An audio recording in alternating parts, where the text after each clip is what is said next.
Hello everyone, hope you're doing well. Today we are once again having a look at vehicles which could come to the game in the future or have been in the game, have been in the files of the game in the past. Now this time we are going to be looking at some additional stuff on top of the things we've already seen, and also some little tidbits of information about certain machines. So in the files there are a lot of models. You know, we've gone through a lot of them over the last few days or so, and what we've also found in the files is there's a lot of flight model and damage model files, but nothing which would show physically, so it's kind of hard to show you guys about these vehicles. So what I'm going to do here is I'm pretty much just going to go through the FMs and DMs, and just to give you an example that these things are stuff to actually look out for instead of just the physical models that you see. One of them used to be the Porter, and obviously the Porter is now in game in the US Naval Tech Tree. I'd also like to let you know that there will be a fireside chat today at 1 PM PST. What a fireside chat is it gives you as a community member the ability to come on and pretty much talk about anything War Thunder. And if you've been following the channel for a while, we've been trying to do these fireside chats weekly. So if you have something you want to, come on and chat about, make sure to check out the Twitch and also check out the Discord for more information on how to come on.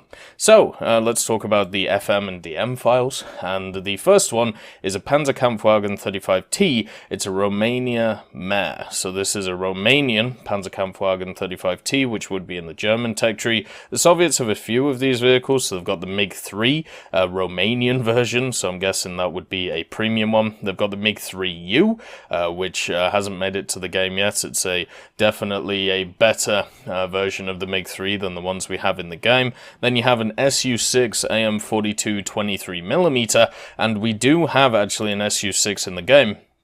But the one Su-6 that we have, or the two that we have, sorry, we have the AM42 and the M71F. Both of them have access to the 37mm, and they do, at least the first one gets access to the 23mm, and the second one doesn't get access to the 23mm, but this is the one which would just be specifically for the 23mm. You also have a T-26 from 1938, and then you have the Shackleton, the MR Mark I. Now the Shackleton was a post-World War II machine. It has contra-rotating props. It has 4 of them, and it's a machine which, hopefully will come to the game at some point. It was pretty much used for marine patrolling and also designed as an anti-submarine machine. It doesn't have a ton of armaments on it, but as is it's with, just Britain in general, it had a very specific role, and that specific role doesn't really fit in the game, but maybe one day we'll see it. China has a hard go in the files, because of course it does, and then France has a B-25J30, the H-75A3, and also a Vichy version of the A3 as well. And Sweden has a H-75A3 as for themselves. The H-75 is definitely getting shared around a lot, as we've talked about in the past. So let's actually get to the vehicles that I can show you instead of the ones I can just talk about. And that starts off with the vehicle that you see before you. This is an A35B. Now we have an A35 in the game. We actually have it in the French tech tree, and it is an A35B. So this is just the American counterpart to that machine. And if you want to know the difference between something like the A35 and just the A35B, the main difference is that the B version has 6 forward-firing 50 cals and also additional bomb racks. It was the main version that was actually built, after they decided that they wanted to go down the A35 route. But yeah, this is basically just a copy of the French one that we have, but in the American tech tree. The next vehicle on offer is the F6F3. Now, obviously, we have the F6F5 in game, and also the F6F5N. The F6F3 is a single-seat fighter. It's a fighter bomber aircraft, and the main difference between it and the 5 is mainly its engine and also some improvements when it comes to its general design if we have a look at the 5. But the 3 had access to the 2,000 horsepower Pratt & Whitney R2800 10 double wasp radial piston engine, whereas the F6F5 had access to the 2,200 horsepower R2800 10W. So therefore, as you can see, slightly more power in the one we have in game, but I think it would be cool to see this aircraft just because it would be an additional, Grumman aircraft, which I personally really enjoy the history of. The next vehicle is another American one, and this is a PBJ-1J1, because of course, why not?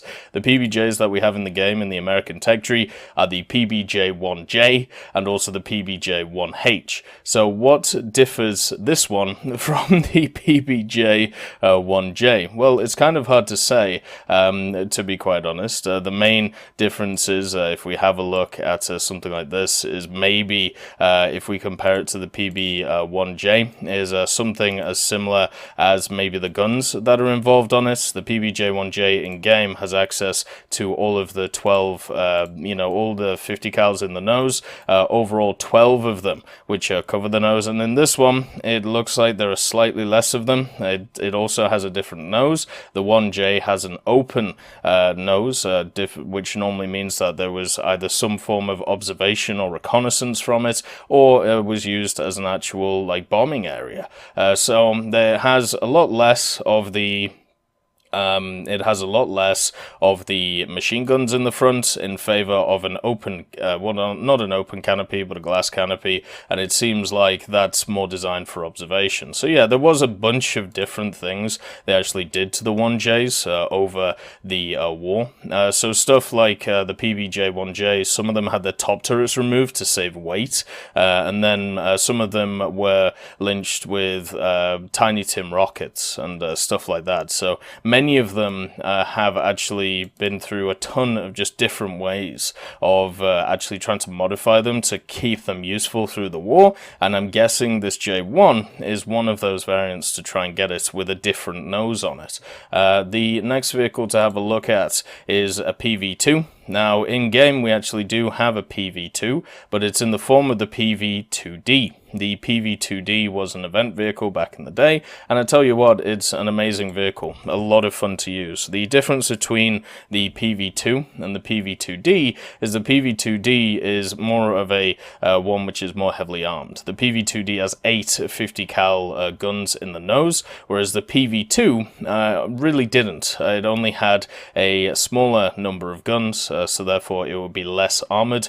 It had less armament, but it would probably have some similar armaments because of the fact that you can see it can bring gun pods to the party. Overall, it would be very similar to the PV2D, maybe a tech tree version of the event vehicle. The next vehicle is an SB2C5. This is obviously a more modern version of some of the SB2s that we have in game. We have the C1C for the Americans and also the C4. There are some in other tech trees as well, I believe. It has the C5 in the French tech tree. So this is just the American version of the French C5 that we see. So if you want to see its general characteristics, what it would be able to bring, well, you can have a look at the French C5 because that's basically it, just in American colors. Obviously, it started out as an American plane, so it'd be nice to see it in the American tech tree. The next vehicle is a TBD.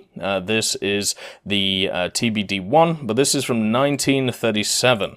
Now, since it's actually got a year attached to it instead of a variant, it's kind of hard to tell, which one it actually is, because there are a bunch of variants of these different planes, and the TBD-1 Devastator that we have in the tech tree looks incredibly old. Now, if we compare it to this, model. And what I mean by that is the general paint scheme on it is normally a dead giveaway. So this is either the one in the, actually no, I can just check, can't I? So the TBD-1 in game has access to the Pratt & Whitney R1830-64. So this would be just the standard TBD-1. And I believe the version that we see here is either the prototype version or a slightly weaker version, which would have been made before the TBD one that we have in game, or even after. It's kind of hard to tell, if I'm honest with you. It's definitely not one of those aircraft which is easy to work out, but yeah, it's another variant of a TBD one with probably very similar properties. Then we get on to some vehicles which we've seen before, just in different colours. On to the Germans. We have the H-75A2 and the H-75A4. Both of these vehicles are actually in the game already, or at least I believe they are. The A4 is in the game for the French, and also the A1 there, and maybe they're not actually. Maybe it is only the A1 and the A4, and then obviously the Germans already have access to the A2, but this is a different A2.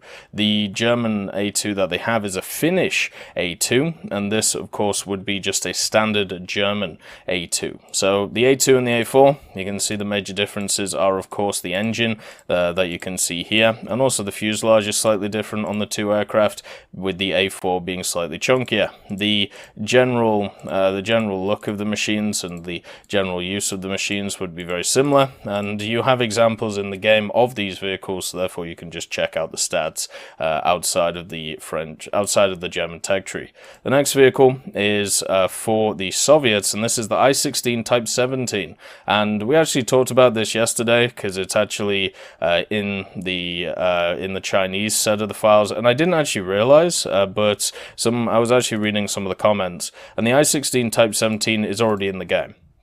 It's actually already there. So yeah, it's at 2.7, has two 20mm Shivaks on it, has two 7.62 Shikazes. You can find it in the Chinese tech tree, and it's powered by the Shvetsov M25V 9-cylinder radial with 700 horsepower. So whoever pointed that out, thank you for doing that. This is the Russian version of it that you can find in, well, the files and not in the game, so there you go. The next vehicle that is on offer is the Lag 3-1, and the Lag 3-1 is the initial production version, or the first series production version of the Lag 3. And basically the differences between something like this and the Lags that we have in the game is this one actually has a heavier armament. So it's powered by the Klimov M105P engine, 1100 horsepower overall, and it should have a bunch of pretty cool, armors on it. And you're looking at 3 Berezin UBSs and 2 Shikaz machine guns.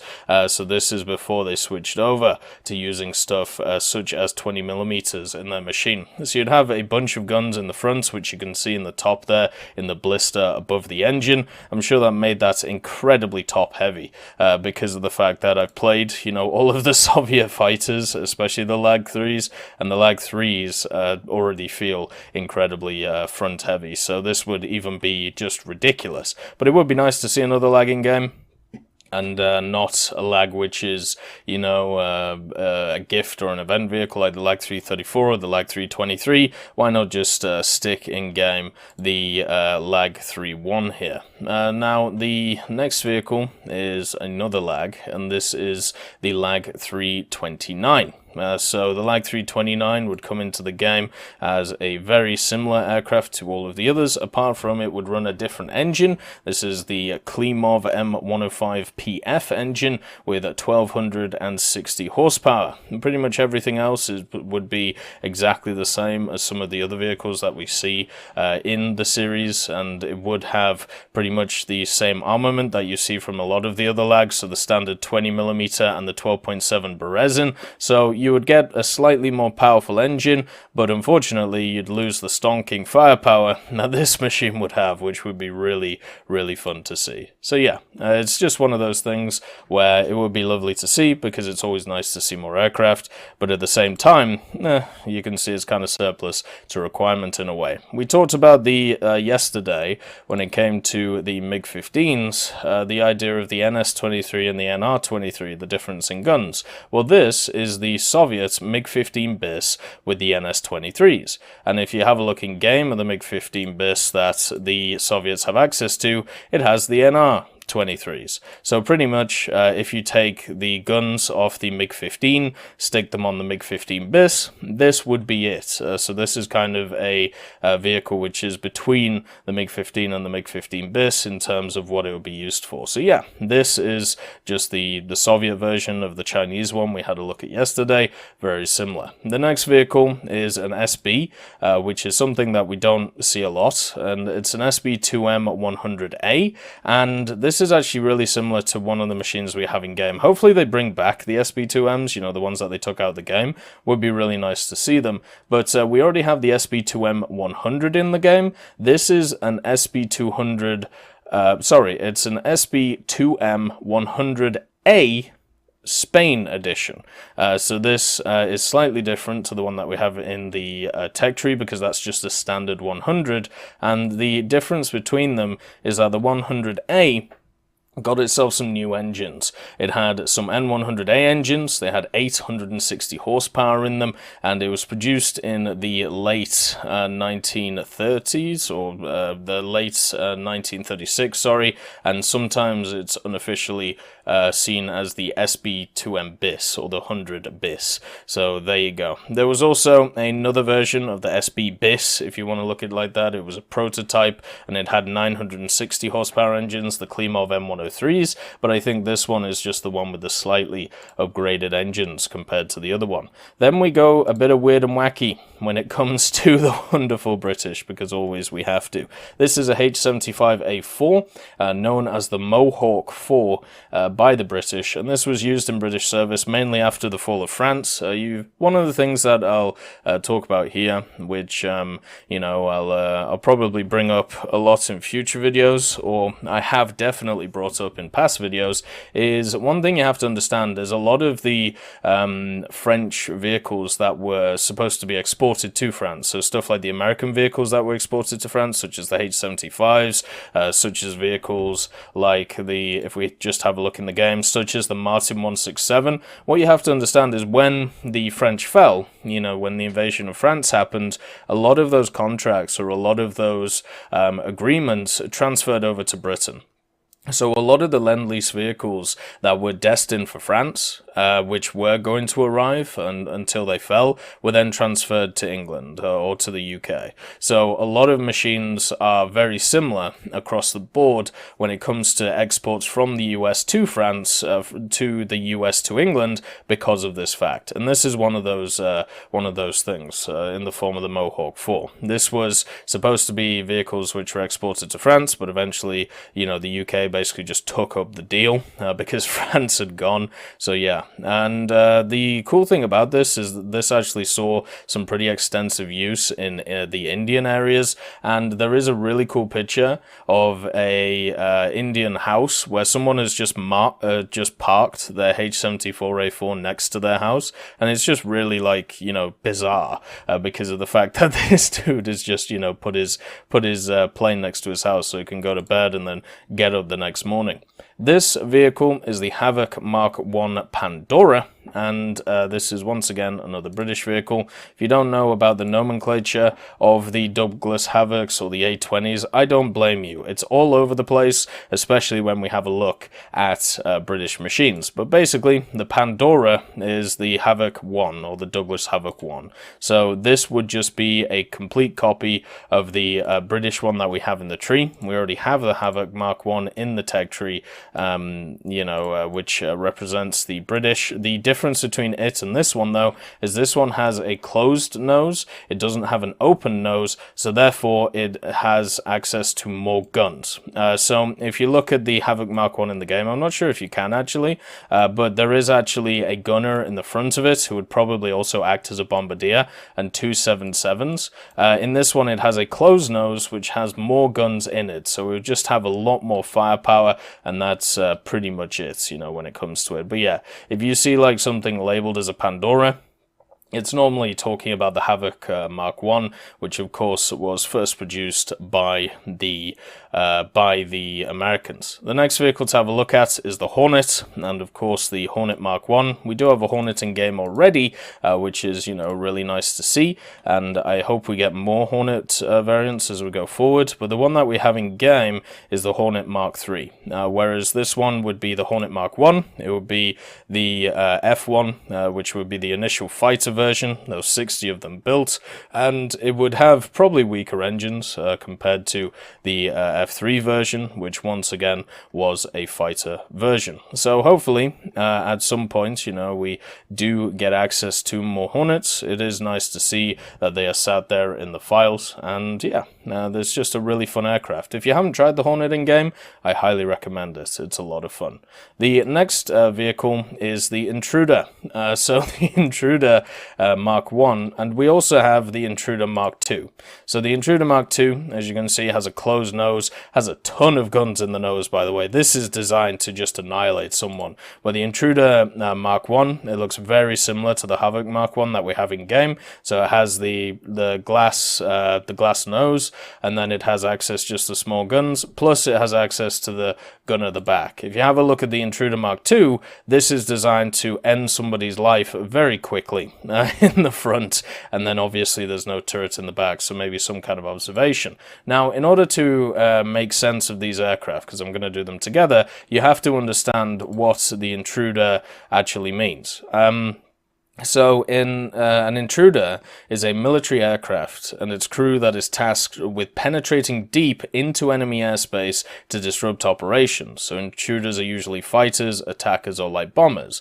This concept dates back to World War II. The first radar-equipped night and all-weather fighters were able to take advantage of the cover provided by nighttime and meteorological conditions. So what intruders would do is they would attack enemy fighters, airfields, radar, and other infrastructure, stage diversionary attacks and escort bombers, and intruders would often loiter in the vicinity of enemy air bases to attack aircraft as they take off or land. So these are like some of the OG secret agents in a way, where they would basically just go and fly around enemy lines at night or around areas of low visibility and try and take out the enemy before they were able to get to the front. So a lot of these are designed with night fighters in the idea, which is why they have a ton of guns in the nose and also no turret in the back, and also the idea with radar, so they would be able to know where the hell they are. So that's why you have stuff like this with a ton of firepower in the front of it. It would be really nice to see the intruders at some point, just because they have such a really unique role in World War II. I think it should be celebrated. The next vehicle that we have is the Maryland, and the Maryland is the Maryland Mark 1. This is exactly the same as the one in the French tech tree, the Martin 167A3. The only difference is that it should have different guns on it. I don't think the British used the 7.5mm FN Browning machine guns. I think they used the 7.7s instead, which you can see in the wings. But yeah, if you want to see a similar machine, this has exactly the same story as the Mohawk that we talked about earlier. The fact is, you know, these were supposed to go to France and eventually became destined to England. The next vehicle is the Mustang Mark 1. This vehicle right here. It would be lovely to see this too. This is obviously just a standard Mustang, nothing really crazy about it, apart from, if you can see underneath the engine there, I'm pretty sure that is some extra firepower in the form of guns. So yeah, it's kind of an odd model, not exactly sure if that's supposed to be there, but it looks weird, and it is, you know, sat there. Obviously for the British, we do have access to the Mustang Mark 1A, but the Mark 1 would have 50 cals and slightly different flight characteristics because of the difference in its engine. The next vehicle to have a look at is a G4 M1, and we have one of these in game already, but this would be a G4 M1 post-summer 1943. So this would be a later War G4M1. The one that we have in game is an earlier War G4M1, and the main differences between them, or at least should be differences, is kind of hard for me to tell because I've compared the two in the game. But this one has, or should have, access to an outer half. The tail cone was cut away in order to improve tail gunner's field of fire, but it seems like the one in game kind of already has that. A completely redesigned tail cone with reduced framing and wide V-shaped cutouts. This form of tail cone was also used on all G4M2 models, and also individual exhaust stacks for the airframe. So unless it's talking about the exhaust stacks, and that's really about it, the only difference, I don't really see a difference in the gunner at the back, which is why I'm not entirely sure that, you know, this machine is visually that different between the G4M in-game. So yeah, there is one set in the files, I just don't know if it's even different to the one that we see in the normal tech tree. Now, what is different, though, is this big beastie. So what is this big beastie? This is, of course, the G4N2. Now, we have the G4... we have the, sorry, it's the G8N2. We have the G8N1 in the game, and if you've never flown it, there's a reason why it has a 24,000 SL repair cost. It is a true flying fortress when it comes to the game, and also has incredibly powerful engines, so you can kind of disappear after a while. Now, when it comes to, you know, flying about the place. Now, the G4N2 was a modified version of the machine, and the main thing is that they changed when it came to this G8 is they changed two things. So first of all, they improved the engines. So this one will have the Mitsubishi Mk9A engines, and they modified it so it was able to carry the Oka, the Type 73 Special Attack bomber. Now, if you don't know what the Oka was, it's a human-guided kamikaze aircraft. It's pretty much a missile, which is, you know, a human is on board in it, and you would fly it into the enemy, which you wanted to destroy. So, yeah, wonderful stuff, right? What a weird and disgraceful time a lot of stuff in World War II was. But that was one of those things, and obviously in game, I highly doubt we ever get the Oka, because obviously it's literally, you know, a dude committing suicide, but yeah, that's something that, the main difference, I would say, between this one and the one in game that we have, is the engines would be different. The next vehicle to have a look at is a Ki 43, and this is a Ki 43 Co, and this would be for the Japanese. Now, we already have this vehicle in game, it's in the Chinese tech tree, so you can check it out there. It's labeled the Ki 43 Co Hayabusa. So yeah, if you want to have a look, it's over there. The next vehicle is a Chinese vehicle once again, and this would be the D510C. So instead of just the standard D5s that you have, such as in the French tech tree, in Palier's D510, you would have a version which would just be for the Chinese. So this could definitely be a little premium, or it could be something that you just have in the tech tree just to grind through and have a little bit fun. The next vehicle is a P26. This is the P26A35 for the Chinese, and we already have some really cool P26s in the game. So if you didn't know, you have the standard P26s, so the A34, A33, and the B35. Then you have the P26A34, which is actually a really cool, you know, vehicle from a different nation. And then the one that they want to put in for China here, or may put in for China, I should say, is just an A variant, so it's powered by the 600 horsepower R1340-27. So yeah, they could definitely put this in. It was the most used variant of the machine, and also, of course, the one which was exported to China. There is another French H75 as well. This is just the H75A2. So this would be incredibly similar to the Finnish H75 that we have in the game. I don't think there would actually be any differences between it, since basically after the fall of France, that's how the Finnish got their hands on the H75A2s. they brokered a deal with the Germans who were occupying and controlling France at the time to sell them the H-75A2s and any other H-75s. They actually modified a lot of really cool machines from that area, and that's where stuff like the Morco Marine comes from, which is a pretty nice and interesting machine. You know, it's one of those which goes past a lot of people's radar. Then Sweden, or Finland in this case, we have two Finnish H-75A1s, as we talked about before. These were, you know, bought generally off France, which was occupied by Germany at the time, and there are two variants. So you have the A1, and then you have access to the A4. So in the French tech tree, you have access to the A1 and the A4 that you can already see. These are just two Finnish versions of them that could easily come to the Swedish tech tree with time coming in. So, that is all of the vehicles that have either been in the files in the past or have been around the files or are still in the files waiting to be added. It would be lovely to see all of these machines, you know, across the board, especially to bolster some of those lower tier nations. And yes, I understand a lot of people would not like the extra grind. You could just put a lot of them into folders so people don't have to touch them. Overall, there's a lot of really cool concepts here, especially stuff like the Intruders and also of course the Pandora and the extra lags. It would be great to see them. As always, I hope you all have a wonderful day, and I'll see you next time.